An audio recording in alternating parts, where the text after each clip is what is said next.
Hello everyone, welcome to my channel where I talk about my healing journey after 3 miscarriages.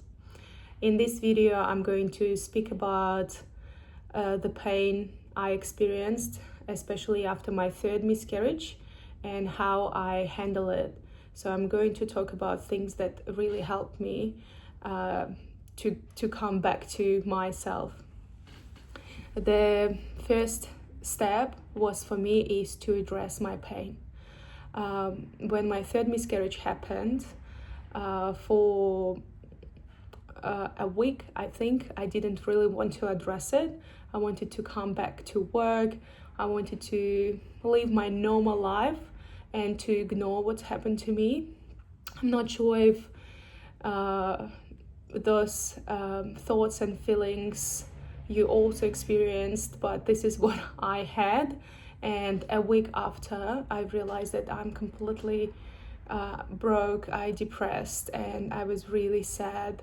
And so the very great step here was just to address this pain and to tell yourself, yes, this is what happened to you. Yes, this is very painful. Yes, I feel really miserable at the moment. My body feels very weak and I don't have any answers. And the most important thing to admit was that, yes, I'm alone here. I'm alone. This has happened to my body only, not to anyone else. And all of these thoughts actually helped me to realize, even though I'm alone in this journey, I'm being in bed, feeling miserable, at the same time, you have yourself. You have you who will look after this body. Yeah, so it is very important to understand that you're still physically available to look after yourself, but mentally it was so hard to do this step to look after yourself. So the step number 2 for me was to realize that I can't judge anyone, because when it's happened, to be honest, I was judging everything and everyone. I was judging the hospital, I was judging the medical system, I was judging people who were healthy and had their children, because I didn't understand why it happened to my body. And even I was judging my husband, who doesn't understand me. So at that moment, it was really important for me to deal with those emotions, to stop judging. This is your journey, this is your body, and that was my journey, and only I could deal with this. And all of those thoughts, they were destroying me mentally. And I wish someone could tell me that this will never help you. You can't just complain. You can't just, you need to focus on yourself first. And now we're going through the step 3, which is grounding. So through grounding meditation, I've realized that, okay, here I am, and here is my space. This is only me and my space and no one else. This is when I stopped judging others. This is when I started focusing on myself.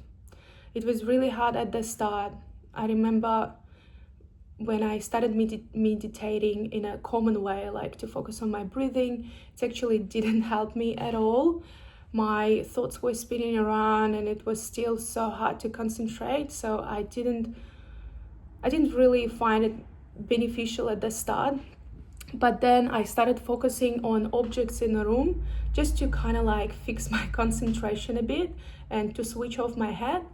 So what really helped me is to focus on the object around the room, focus on the cars passing by, just to try to feel what's going on around you. Focus on the TV, focus on the couch. It's ridiculous, but it's actually helped me to feel the moment, because without this moment, I was in my hand constantly thinking about what went wrong, who is wrong, whose fault was that. So yeah, focusing on objects around you for about 5 minutes actually helped me to come back to the reality.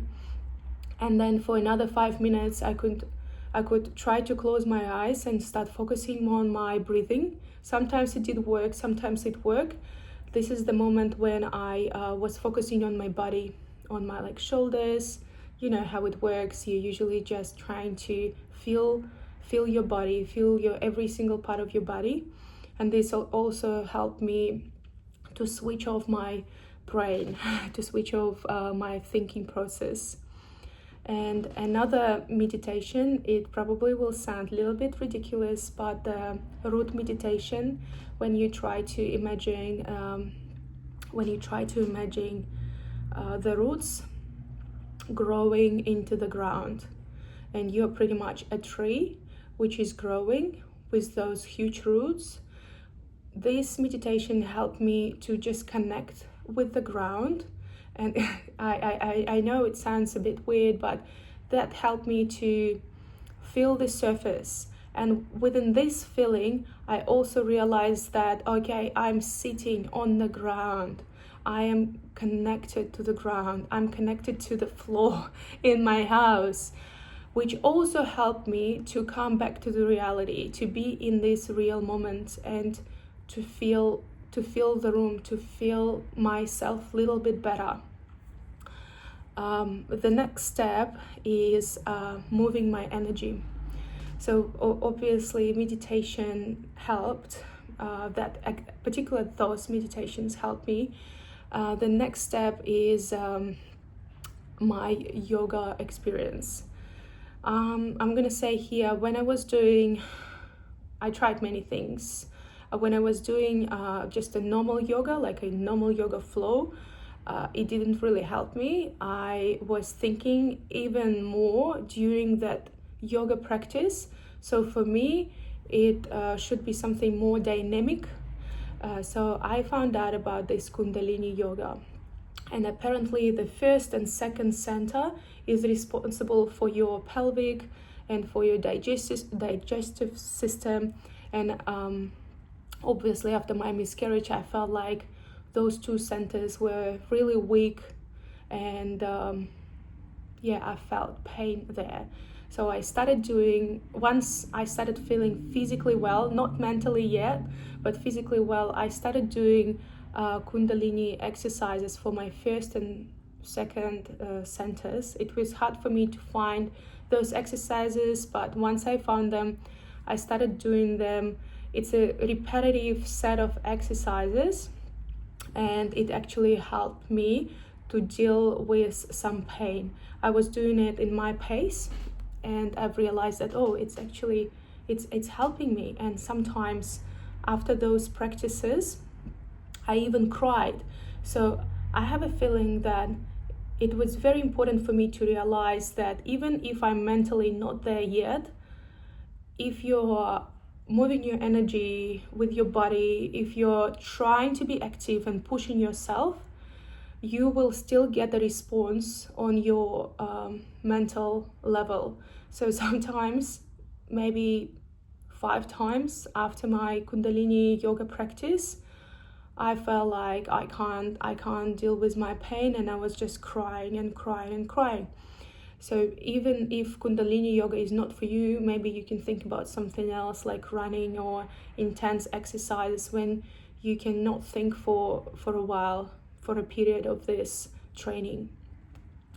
And the next step would be joining the communities. Oh, that was actually huge. So I remember even when I was doing that meditation, doing that Kundalini, between those practices, I still had lots of time to be depressed. So I remember that my mom actually introduced me this Facebook community. I think they are called Pink Elephant. So in Australia, Pink Elephant is the organization that help women after miscarriages. And they were just informal group of women who experienced miscarriages as well, and they were sharing their stories. I shared my story as well. Other girls shared their stories, and you can't believe how supportive it was for me at that moment, just reading similar experiences, talking about this grief with other girls. That was really, really helpful. Even though I actually stepped out of my comfort zone, I don't think I would ever do anything like that, like sharing my deep emotions, sharing my story with others on Facebook. That was crazy, but it helped me. It helped me a lot. And this is what I'm doing now as well with this YouTube channel. I'm also sharing something that I would never share before, but I have a feeling it's helpful. It's helpful.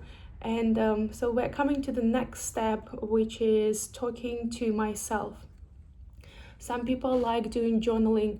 I was just talking to myself and talking to my ChatGPT, which is my therapist 24/7. So what I was doing, once I was listening to the podcast, and they said that it's important during the traumatic experience to talk to your inner child, your woman, and your wise woman. So those 3 categories. And I was trying everything. I was like, yep, give me more. I'll take it.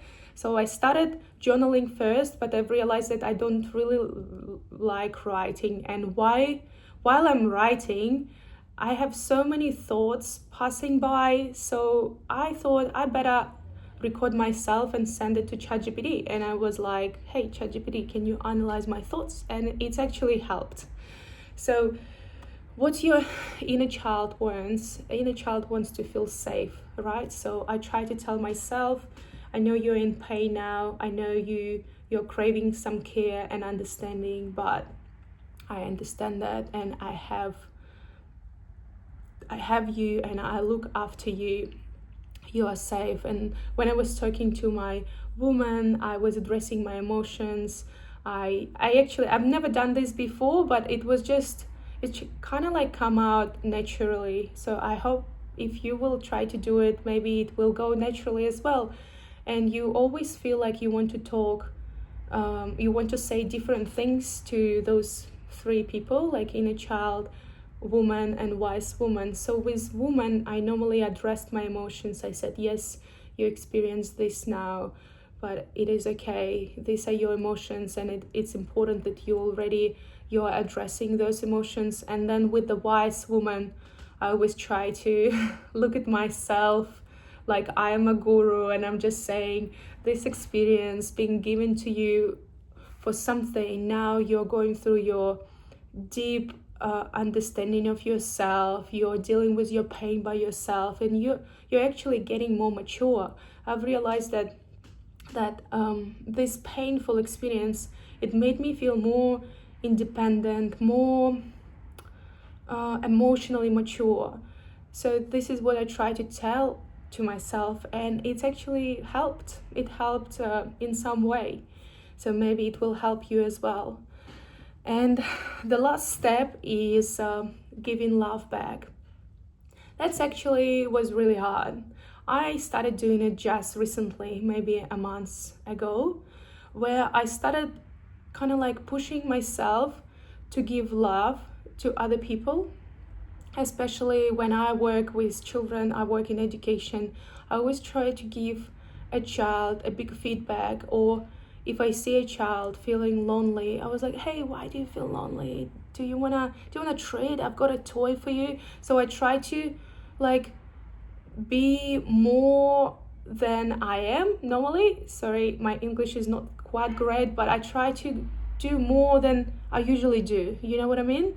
Or like I was super grateful, and I was very verbal as well, which is not myself, but this helped me to connect with people. Or for example, today I went to school to donate some clothes, and I've never been to this school before, and I donated those clothes, and I was like, oh, that's interesting feeling. You know, you're just doing it for nothing, you just do it, But to be honest, you receive a lot. You receive some love you haven't experienced yet.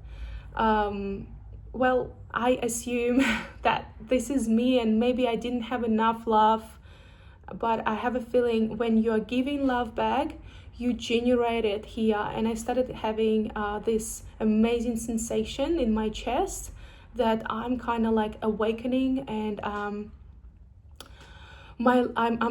getting my love back to myself, and I'm becoming happier.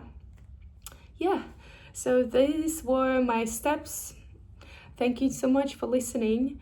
I hope they will be helpful for someone, and I'm sending you lots of love. Thank you.